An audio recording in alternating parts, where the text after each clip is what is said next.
Dearest friends, how are you doing? అపా కబార్. ఈ రోజు మరొక రిమార్కబుల్ టాపిక్ కి హార్ట్లీ వెల్కమ్.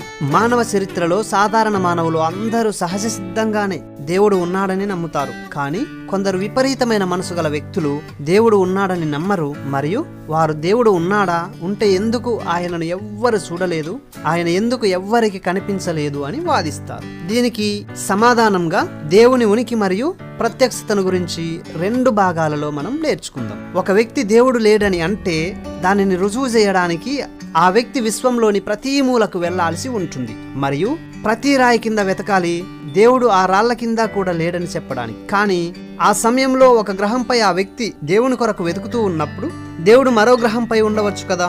కాబట్టి ఆ వ్యక్తి ఒకే సమయంలో అన్ని ప్రదేశాలలో ఉండగలగడం అవసరం అవుతుంది. దేవుడు లేడని రుజువు చేయాలనే కోరికలో అతడే తప్పక దేవుని లక్షణాలలో ఒకటైన సర్వవ్యామి లక్షణమును సంపాదించాలి.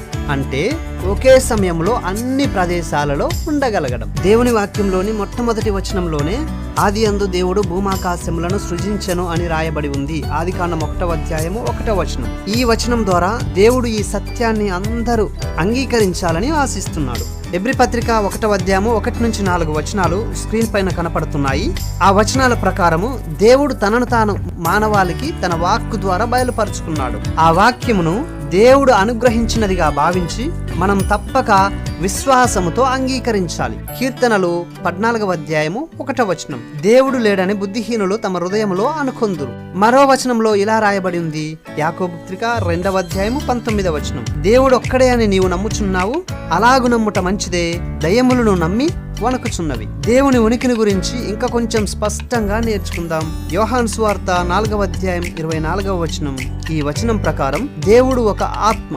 దైవ స్వభావమును వివరించడానికి ఉత్తమమైన పదం ఆత్మ అని మనం చెప్పవచ్చు. ఆయనకు శరీరం లేదు, ఆయన అదృశ్య లక్షణం గలవాడు. కానీ బైబిల్లో దేవుడికి హస్తం, ముఖం మరియు వీపు ఉన్నట్లుగా రాయబడింది. ఆయన ఆత్మే అవుతే ఎందుకు బైబిల్ ఈ విధంగా వ్యక్తీకరించింది?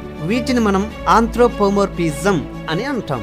ఆంథ్రోపోమోర్ఫిజం అంటే దేవునికి మనుషుల లక్షణాలను ఆపాదించడం. దేవునికి నిజంగా శరీర భాగాలు ఉన్నాయని కాదు, కానీ దేవునికి మనపై ఉన్న భావాలను, ఆయన మన జీవితాలలో చేసే క్రియలను కొంతమేరకు అర్థం చేసుకోవడానికి సహాయపడే విధంగా వివరించే ప్రయత్నం. సాంకేతికంగా ఏ మనుష్యుడు దేవుణ్ణి ఎప్పుడు చూడలేదు, కానీ దేవుడు ఇష్టపడితే మనుషులతో కలిసేందుకు ఆయన మనిషి రూపంలో బయటకి కనిపించగలడు. మై డియర్ ఫ్రెండ్స్, ఇప్పటి వరకు దేవుని యొక్క ఉనికిని గురించి కొంతమేరకు మనం నేర్చుకోగలిగాం.